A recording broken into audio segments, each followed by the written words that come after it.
State best teacher award గ్రహీతని, టీచర్ని, తెలంగాణ ఉద్యమంలో పాల్గొన్నటువంటి మహిళని. తెలంగాణ ఉద్యమం కంటే ముందు నుంచి కూడా లయన్ పద్మజ మేడం గారు నాకు పరిచయం.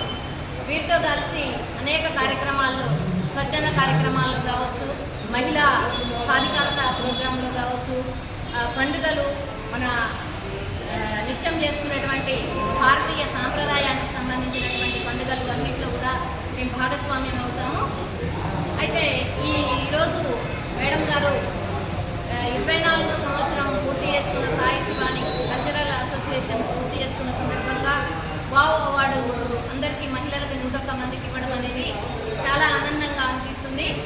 భారతీయ మహిళలందరూ కూడా మన సాంప్రదాయాన్ని మర్చిపోతున్నారు.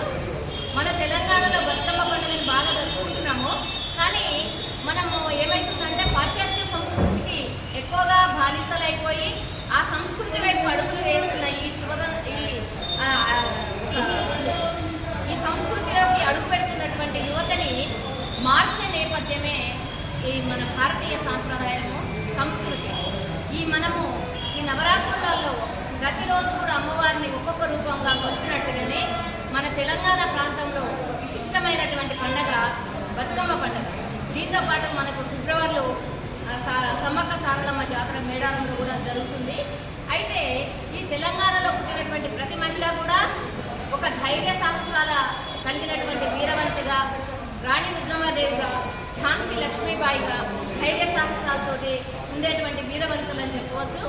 అయితే ఈ సాంప్రదాయాన్ని గౌరవిస్తూ సాంప్రదాయానికి అనుగుణంగా మహిళలు ఉండాలి. మహిళలు మన సాంప్రదాయాన్ని, మన భారతీయ తత్వాన్ని, మన వేదాలను, మన ఇతిహాసాలను, పురాణాలన్నింటినీ కూడా మళ్ళీ మననం చేసుకోవాలి.